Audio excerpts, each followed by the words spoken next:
Hello everybody, this is BKC back in from the depths on my engine test platform. And today I got a topic that I want to talk about, and it's not a very visual topic. It's more about a math topic, and I noticed it when I was trying to test out what the percentages were for superchargers and all that stuff, and it's actually a fairly easy thing to do. If you put an engine at 1% load and you look at the carburetor, it shows that connected to one supercharger, which provides an efficiency increase of 1.43, which is a 43% efficiency for the supercharger. And then as you rev out the engine, it's going to drop off. And then what is that percentage? The percentage is 5%. So it's a 43 to 5% for a supercharger. And then you say, well, what is it for a turbocharger? And the turbos are harder to configure because it depends on the exhaust gas you put to them. It depends on parts sharing inside of the motor. It depends on parts sharing, exhaust gas, and RPM. So they're a lot harder to tell, and depending on the design of the motor, I've seen them down as low as I think 6%. So you see it's 0.5 exhaust gas from the turbocharger, increasing the carburetor's efficiency by 9%. And on the carburetor, it shows 9% for each turbo. And then as we rev it, that's going to increase because the exhaust gases are going to be increasing. On the turbo, it shows maximum of 393 because it's capped out above 30 exhaust. And of course on the carburetor, it shows the same thing. And if you were paying attention, you notice that I said it depends on the RPM of the motor, because that of course determines the RPM of the motor, because that determines how much exhaust gases. If you're at 10%, you're getting 10% of the exhaust gas that that cylinder makes. And it depends on the number of exhausts. So how many exhausts are you collecting from how many cylinders? So up to from 1 exhaust gas all the way up to 30 exhaust gas will get you from I think I've seen it at 0.3 all the way up to 393, and also about parts sharing.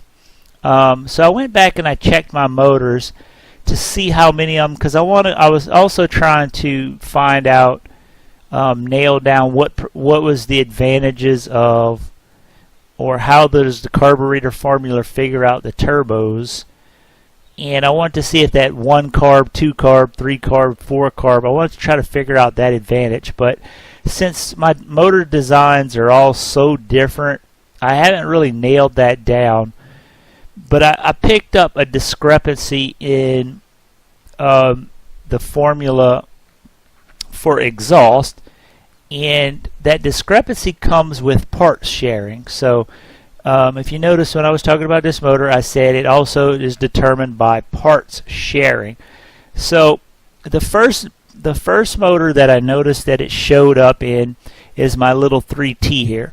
My little 3T, it's just a little T, and I call it a T cylinder because it's 2 little boxer cylinders and a little forward-facing little cylinder. And the back 2 cylinders, since they only see 1 carb apiece, they only make 100 horsepower apiece. And then the front cylinder sees 2 carburetors, so it makes 200 horsepower. So since you have 5 additional connections for the back cylinders, they can get 4 exhaust. They can pick up 4 exhaust per side, so that would be 8 exhaust. And then since the front cylinder picks up 2 carburetors, it only has room to pick up 3 exhausts, one in the bottom, one on the top, and one in the front. So you say 8, and then these 3 would be 11, so we'd only be getting 11 exhausts to our carburetors. And if we run the motor at maximum to get 100% of the exhaust, we should be getting 11 exhausts. But if you look on the carburetor, it says 14 exhausts. So you say, well, what is going on? Where are we getting these extra exhausts? Well, since these exhausts see one carburetor, if we look at the piston, the cylinder, since it sees one carburetor in the middle line down here, it says 4 exhaust for heat reduction. So the core formula is only looking at the heat, 4 exhaust for heat reduction. And it says produces 4 input for turbochargers. So it's putting out, the core formula is putting out to the exhaust formula that it has 4 exhausts for turbo, 4 exhausts ready for turbocharger inputs. So the front cylinder is making as much power as the 2 side cylinders, but the 2 side cylinders together are providing more to efficiency because they're putting 8 of the 14 exhaust gas. They're putting out 8 of the 14 exhaust gas. But the center cylinder only has 3 connections, and if you subtract the 8 from the 8 that the back cylinders are pumping into the exhaust, they're still doing the more overall for efficiency than the front cylinder, but the front cylinder is doing more for power. And I think if you look at the heat chart, yeah, you could see that the 2 back cylinders, they're getting 1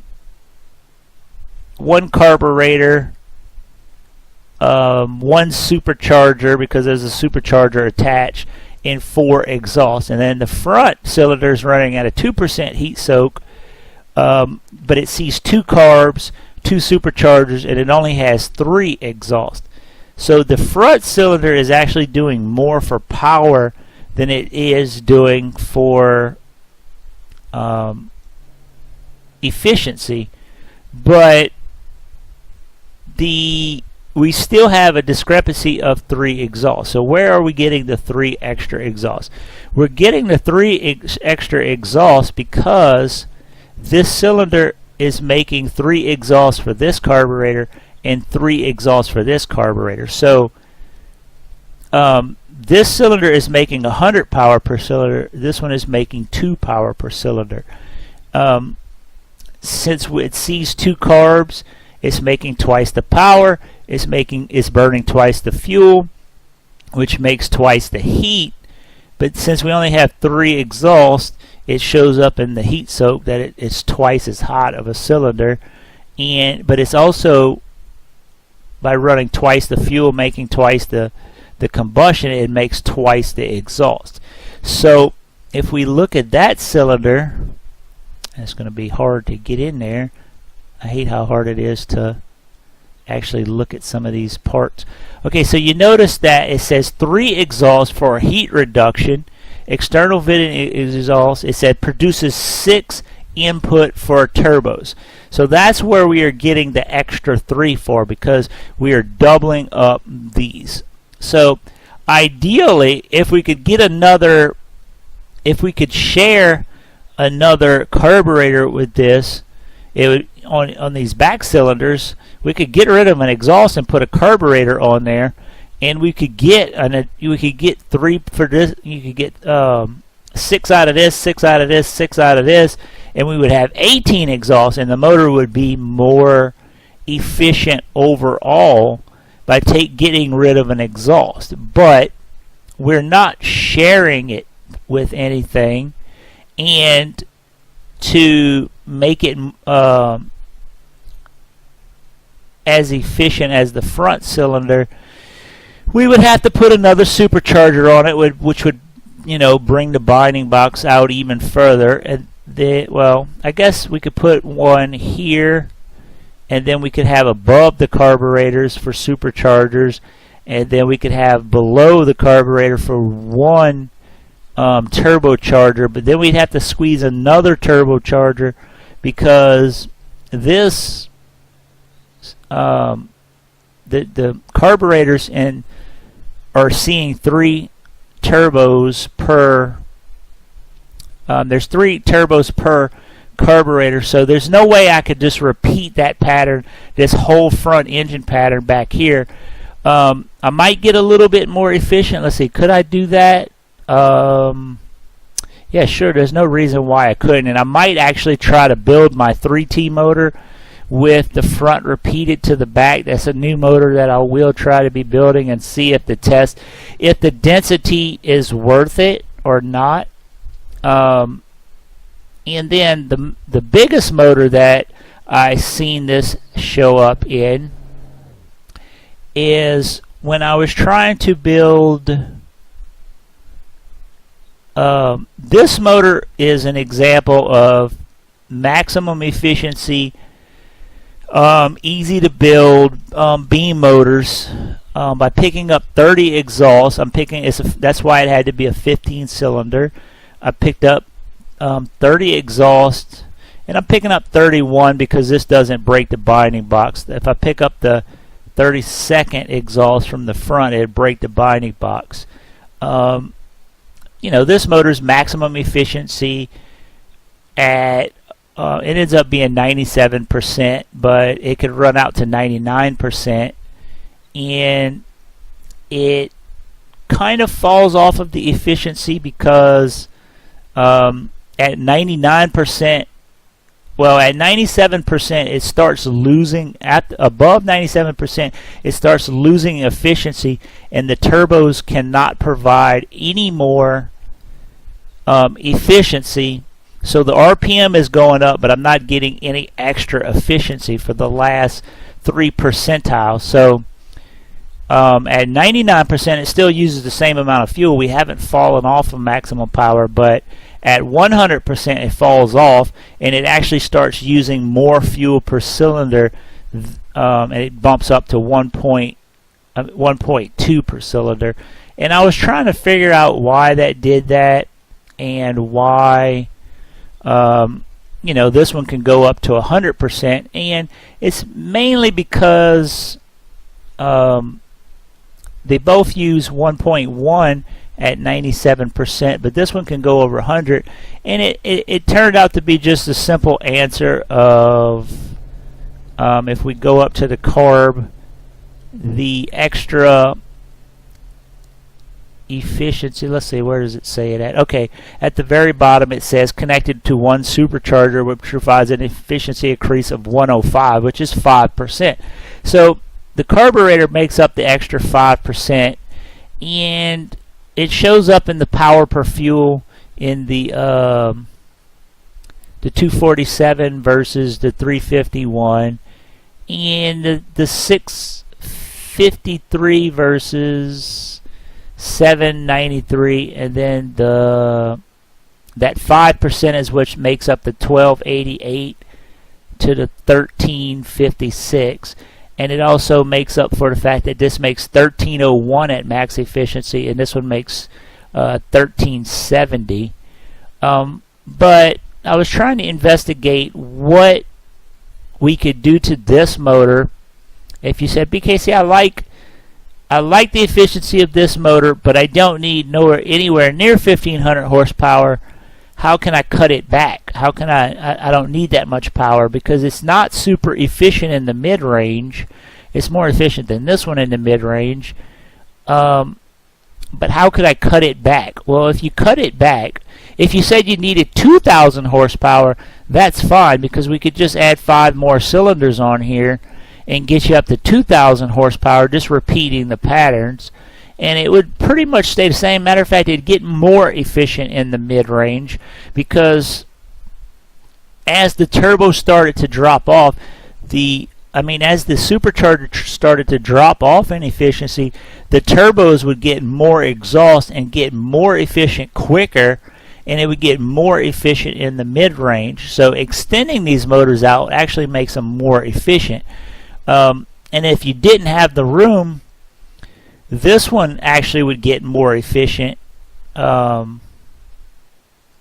you'd have to remember that it would use more fuel because we had more cylinders. But if we tried to cut them down, we would be losing exhaust, so we would lose efficiency. So as the supercharger started dropping efficiency, we would have less exhaust, and it would kind of show up like this motor over here, where it has more efficiency at low end, then starts losing efficiency. But since we have so many cylinders, we have a pretty high efficiency. But then as we cut them back, we'd start losing efficiency. So I said, how can we cut this design down? How can I keep my beam motor design? Because I like my beam motors.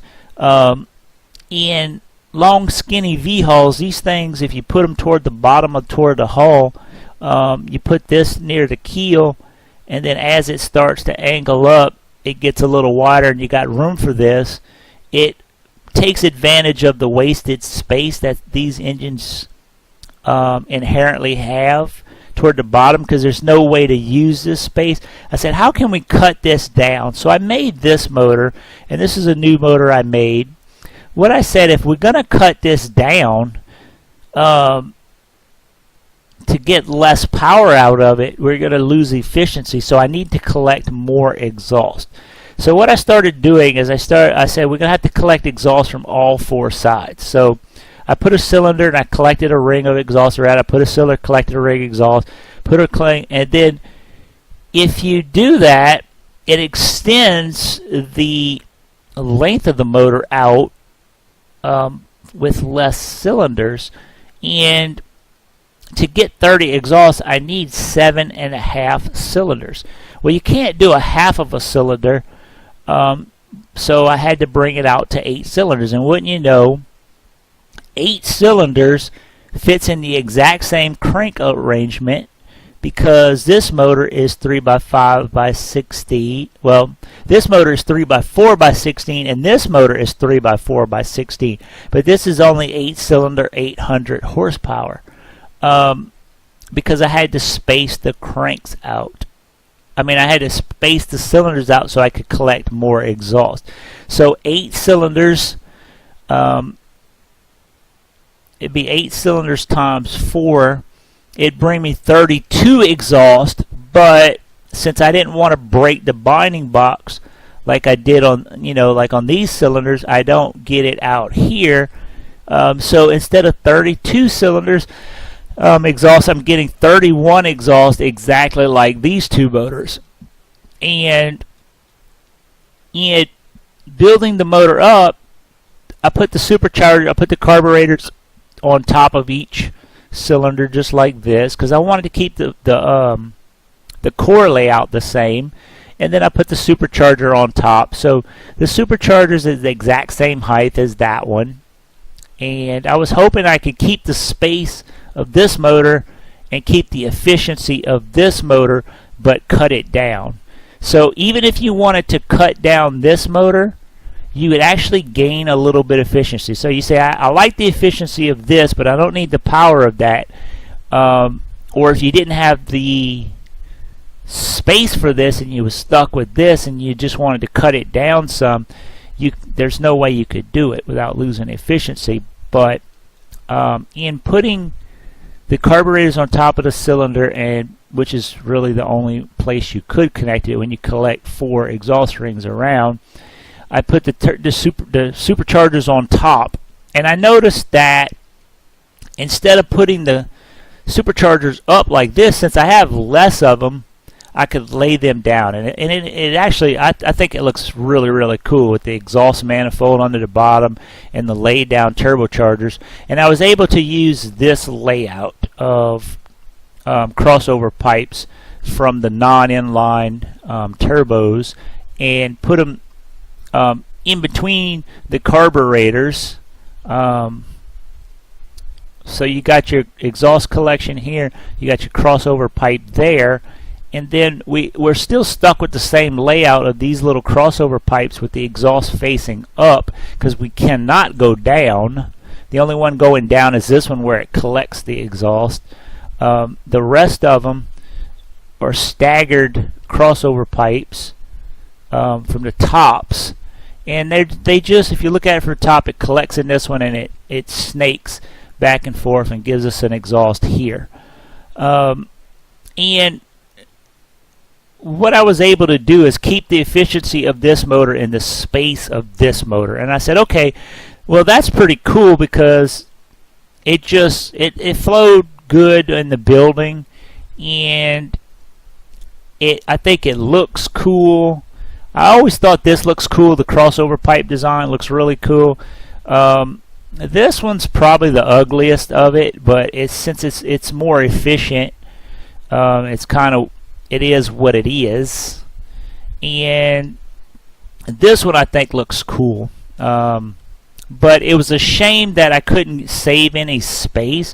It would have been cool if I could have kept the efficiency, brought the space down, and because the density is terrible. The density is 417. It's not great, because it makes less power in the same space as this, where this makes 1500 horsepower in a 3x4x16. This makes 800 horsepower in a 3x4x16. So the density's gone way down. But I said, okay, let's see how it runs. And after testing it, you'll notice, it's the exact same binding box as this one, so the same space, but it's not going to have the same density because it's only 8 cylinders making 800 horsepower. So I'm not really too concerned about that. But what I did find interesting, since the core layout is the same as this motor, if we look at the power per fuel, this one makes, at 10%, it makes 351. This one makes 351. This one makes 793 at 50%. 793 at 50%. 1356 at 100%. 1356 at 100%, and maximum power is 1370 power per fuel, and this one is 1370 power per fuel. So it runs exactly like this motor, but efficiency-wise, but I was able to cut it down power-wise and fit it in a slightly smaller space, because it doesn't use this extra line on top where the crossover pipes are. So you say, well, BKC, this one's efficient, and this just loses power in a slightly smaller space. So you say, well, that really isn't that good. But the argument is, what was interesting, it kept the same efficiency, but if you could fit this motor, you say, well, I would rather have, if you had this space, you say, I'd rather have this motor because it makes 1500 horsepower. Even if I have to run it at 750 horsepower at half, this is still a pretty efficient motor, and then I would have up to 1500 horsepower. And that would be a valid argument, but if you didn't need anywhere near 1500 horsepower, you really can't cut this back, and you're stuck using all of this space. And this does use slightly less space. This running at 100% only uses 0.6 fuel. This running at 50% uses 0.9 fuel. So technically this is a smaller motor because its binding box is 192 cubes of space, and this one is 240 cubes of space. So it's a smaller motor. Technically, it's a more efficient motor at well, across the board, because it has less cylinders. It's going to burn more fuel. So even if it has the exact same power per fuel ratings, it has less cylinders. So at 10%, this is 0.2, this is 0.4. So it's drawing half the power. This one's drawing 0.5, this one's drawing 0.9, almost half the power. This one's drawing 0.6 at 100%, and this is drawing 1.1, so almost half the power. And you say, well, it's almost half the engine, because this one running at half throttle would be 750 horsepower. This one running at full power is 800 horsepower. So it'd make 50% more power running at 100%, where it's only drawing 0.6 fuel, where this would make 750 power drawing 0.9 fuel. So technically, if you didn't need the full, say you only needed 1,000 horsepower, you couldn't really cut that down to save space, because it'd lose efficiency. So you'd be stuck running it at, if you rated this at 750 power, not only does this make 50 more power, it uses 30% just across the board less fuel. So that's really more than that's about a 35 or 40% increase in efficiency. So it's smaller space, it's more efficient, and if you don't need 1,500 horsepower, this thing is better across the board. And then comparing to these two, this motor to this motor, it fits in the same space, and the argument could be made, well, it doesn't. It's the same exact 192 block binding box, but it's extremely more efficient, because 0.6 to 0.2, that's a 66% increase in fuel efficiency. And then 0.1 to 0.5, that's about a 69% efficiency or something like that. And then 1.2 down to 0.6, that's a 100% increase in efficiency. So this motor is way more efficient, and if you didn't have the height of this motor, that extra height, this motor could fit. If you didn't have you didn't have the extra height to fit this motor in, and you didn't need the extra power of both of these motors. This motor keeps the binding box of this motor, but keeps the efficiency of this motor. But it just gives you an option to cut it down without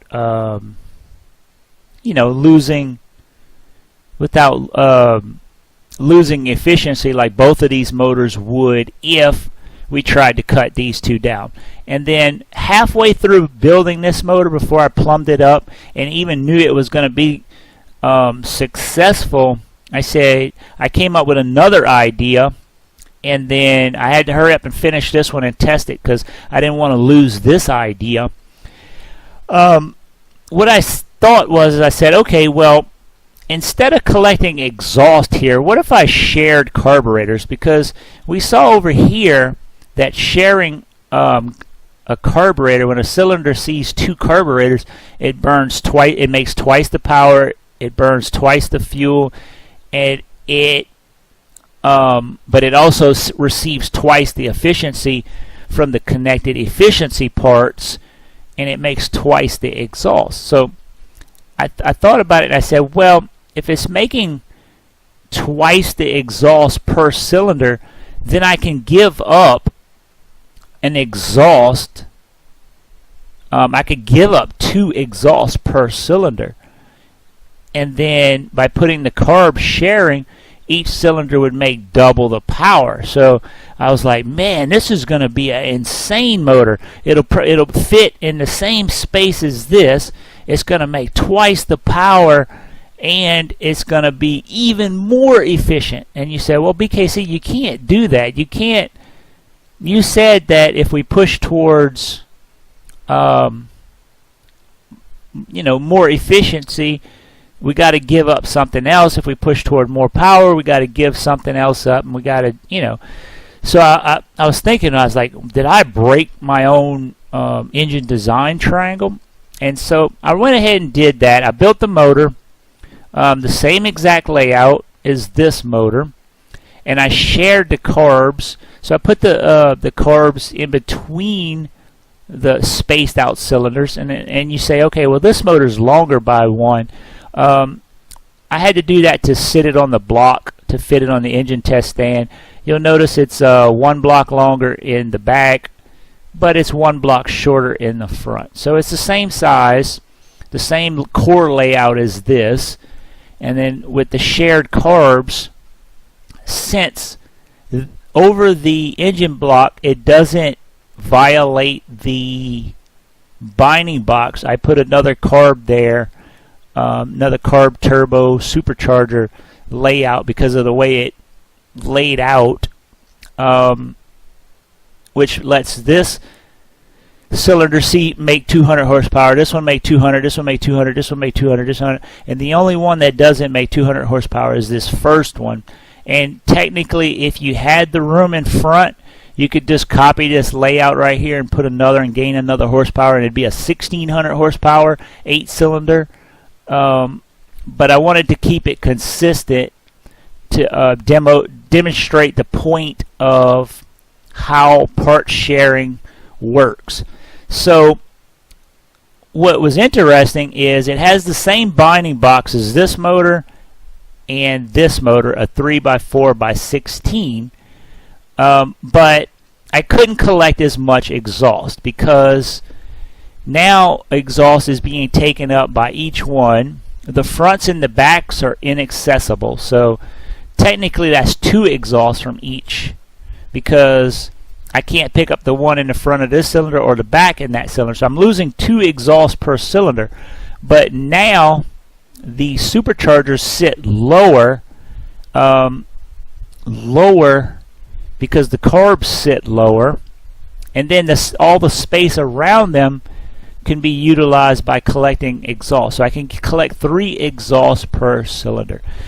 So normally you would have an 8-cylinder motor times 3 exhausts per cylinder. So you'd only have 24 exhausts per cylinder. I mean 24 exhausts to feed to your turbos. So this motor would technically be less efficient. But I didn't worry about that because I knew part sharing was going to kick in and try to pick the efficiency up a little bit, but I didn't know how much. So then I went to laying out my turbos, and I had to use the inlines because you can't use the non-inlines because the pickup exhaust part would be facing the crank. And another thing that all 3 of these motors lack is they waste a lot of space here. So I wanted to use the space on the side of the crank, so I put the inlines facing down. I gained an extra spot on top, but then when I was trying to hook up the carburetors, I was like, I'm not really gaining anything because I have to go down to connect with my crossover pipes. So I gained one on top, but I lost one on bottom, so it's a zero-sum game. And all I did was collect the exhaust. Where did I collect it at? I collected it... Where did I collect it at? Right here. I collected it here. It goes into this carb. It crosses over. It goes here. It crosses back over. And then it just snakes its way all the way to the front. So we got 8 cylinders, 8 carbs, 8 superchargers. Now, if you go by cost...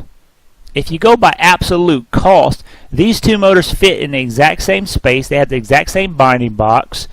But this engine uses 15 cylinders, 15 carburetors, 30 turbos to make 1500 horsepower. And then this motor, once I plumbed it all up and I ran it, It had the exact same binding box, which is weird. And then it's 8 cylinders, 1,500 horsepower, because it's 7 cylinders times 2, which is 1,400 horsepower. And then you get 1,500 out of this cylinder right here that can't have a secondary carb. Now you could put that another carb combo on it like this and make 1,600 horsepower, but then it wouldn't fit in this space. Now, since it makes the same power in the same space, it makes the density is 7.81, 7.81, and so it's essentially the same motor, but it costs less because it's using less carbs, less superchargers, and less turbos. Once I got the motor all configured right and figured out how to lay it out, I ran it, and it started getting really crazy. Okay, so the motor fits in this binding box. All three of these motors have the same binding box. This one gets out, loses a little bit in the binding box to gain efficiency. This one keeps this motor's efficiency in this one's space, but it loses out on power. And then if you didn't need the power, this one keeps the smaller size and keeps the efficiency at the cost of power. But then if you didn't need 1,500 horsepower, running this one at half power versus running this one at full power, you get way more efficient. So this motor would be the clear choice if you didn't need 1,500 horsepower. If you only had this space, it would be just whether or not you wanted extreme efficiency, or did you need the 1,500 horsepower. And then the case between these two, if you could give up the space, you could get more power, but because they have the same exact efficiency numbers. It's just whether or not you needed power, and if you had the space, you could give up power for space. And then when we ran this motor, like I said, things got crazy because it has the same density of this motor because it fits in the same space, makes the same power as these two motors. So I said it's got to be, there's no way it could be more efficient or, you know, more, it can't break the engine design triangle. So power, it keeps the power of the two big motors. It keeps the space of the two smaller motors. It keeps the exact same density of this, but it adds superchargers on it, so it should be more efficient than this, and technically it should obsolete this motor, but I'm going to keep it around because it's got that cool crossover pipe design. And then I said, okay, let's see what the efficiency numbers are. And at 10% it makes 426, which is better than this, and better than this. So, oh my God, we've kept the small space, we've kept the power, and we made it more efficiency in the low end than all of these. Now, it burns more fuel because it makes 1,500 horsepower. So it doesn't use less fuel than this, because this is only making 80 horsepower at 10%. This is making 150. But so the actual fuel usage isn't down, but the efficiency overall is up because this is 351, this is 426. So I said, okay, well, that's interesting, but that's just because, you know, well, I said, well, it's turbos. These all have superchargers, and these are all the most efficient ones. But this one has, for some reason, is the most efficient. So I said, let's move on to the mid-range. And oh my God, 1228.6 at 50%. That's almost double the efficiency of this. It is almost like 60% more efficient than this. This motor makes, at 50%, makes 750 horsepower at 0.6 fuel. This motor, tacked all the way out, uses 0.6 fuel to make 800 horsepower. So this motor is slightly more efficient at 100% power, but at 50% power it can't compare. And then this motor makes 793, which is the exact same as this one. And so it blows this one out the water too. The difference is this one at 50% load makes 750 horsepower per 0.6 fuel. This one makes 750 horsepower for 0.9 fuel. So that's a 30% decrease in fuel or a 50% increase of efficiency. So it blows this thing out the water and technically would obsolete this motor. It obsoletes this motor because of space. I mean, it's way more efficient than this motor. It obsoletes this motor because it's more efficient across the board and fits in less space. And then it obsoletes this motor because it's just as efficient and makes more power in the same space. So I was like, okay, that's cool, but it must tank on the top end.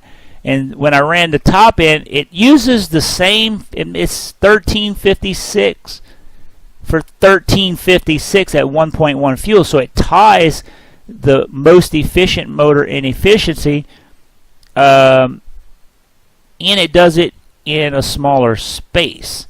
So technically this motor obsoletes all of these motors because it's more efficient than this one, it's more powerful than this one, and it takes up less space than this one.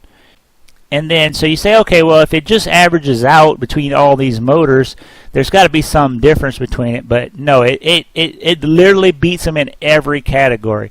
And then, so I said, like, okay, let's see what the maximum horsepower, the maximum efficiency is, so I could get what its class rating is. And it maxes out at 1,005 horsepower at 1,636 power per fuel at 0.6 fuel at 67%. So from 750 horsepower to about I did test to see how much lower than 50% it goes. It may be somewhere around the 35-40%. It uses like 0.6 fuel all the way up to 67%. So I started to realize, I was like, this motor would make the ultimate beam motor for kinetic drive because it's technically the most efficient. In the space, if you didn't need the power, this just uses less fuel because it makes less power. But efficiency-wise, if you can use the power, this thing is the ultimate beam motor. It's, like I said, it ties for the smallest space. It ties for the most power, and then it ties the most efficient motor for maximum power. It destroys it in mid-range power, and it beats it in low-range power, and it annihilates it in the efficiency class rating, because at 1636 I have to award it a B efficiency, where these are all C rated motors. So this thing, you say, okay, well, it ties for the highest density, it annihilates everything in efficiency across the board, and it ties in power. So it actually kind of breaks the triangle a little bit. But technically it doesn't, because these are not optimal motors. They waste a lot of space on the sides. They do a lot of things, and then they waste material. They waste material cost, because having 15 cylinders that are only collecting 2 exhausts apiece, and then having 1 carb per cylinder waste cost, and then 2 turbos per each carb waste cost. This motor was able to cut the cost back and give us the best benefits of all the motors. And you say, well, okay, well, how does it do that? How is it so damn efficient? And it's because of the part sharing mechanic. Okay, if we run the motor, you say, okay, BKC, we only got 24 exhaust that we're collecting, so it should only be 24 exhaust. But if we look at the turbocharger, we're getting 45 exhaust because of the sharing mechanic, because this cylinder sees a carb here, so those 3 exhausts count as 3 exhausts, and then because of this carb, it sees 3 exhausts. So it's actually making 45 exhaust, and the 45 exhaust is what makes it more efficient in the mid-range, because it hits maximum efficiency.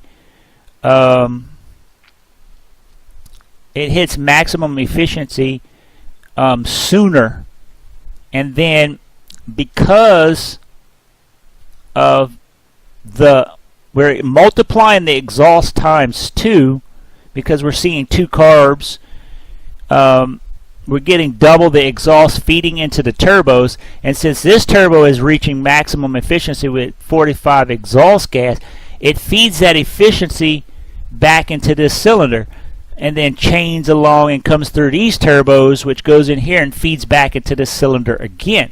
So we're also getting maximum efficiency fed through the carburetors twice, and I mean the cylinder sees the efficiency being doubled because it sees 4 turbos per cylinder, and then so we're getting double the exhaust to make it doubly efficient, and then we're doubling the efficiency of the available turbochargers. So we're getting it 2 ways. We're having our cake and we're eating it too.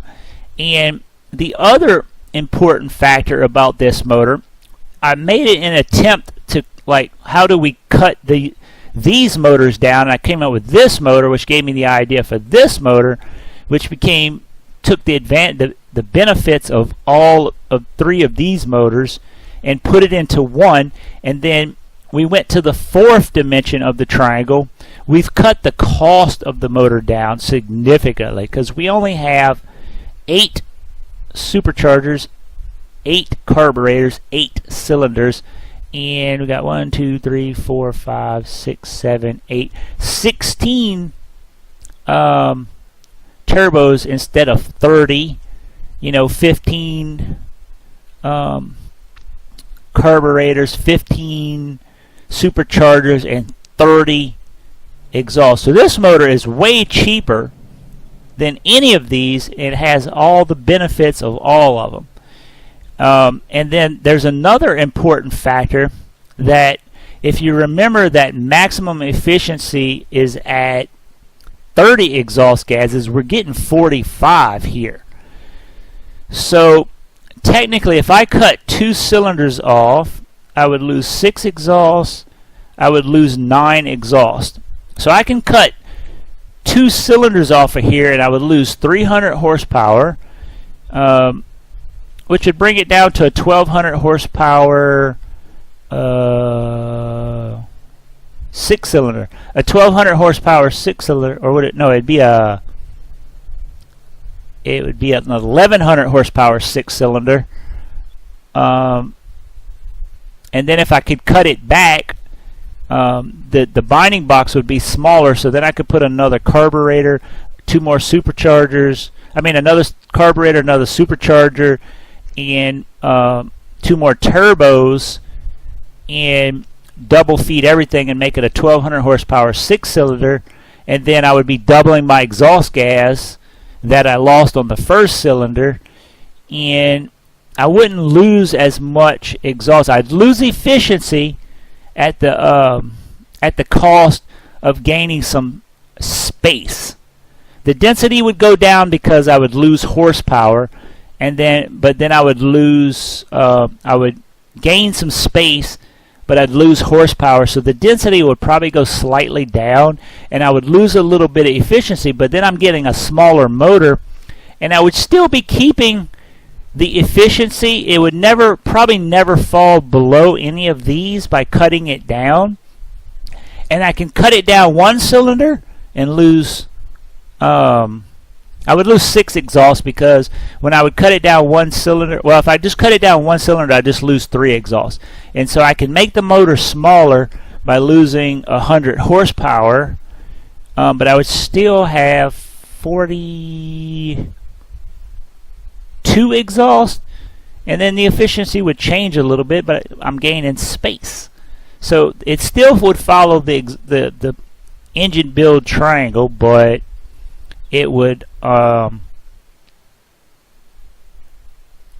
be more flexible in its design. I can keep it like it is and have the best of all of these motors.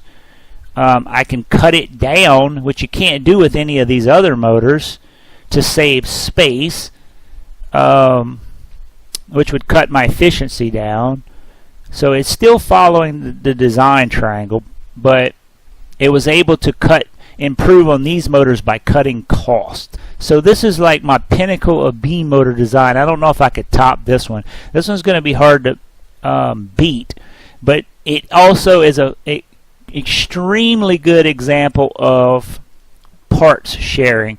The fact that the carburetor is making 100 horsepower in each cylinder to get the power up in a smaller cylinder count, and then since the exhaust sees 2 carbs, it's making twice the power but burning twice the fuel, which is a terrible thing except for the fact that it makes 2 exhausts, which feeds into the lesser amount of the lower number of turbos and superchargers to get even more efficiency, because it doubles its efficiency, because that cylinder sees the efficiency of this turbo, these pair of turbos, and these pair of turbos. So it backfeeds efficiency, which makes the carbs efficient, but then so they don't burn a lot of fuel, but they're still burning double the fuel what they normally would, which makes it more efficient. And it's just a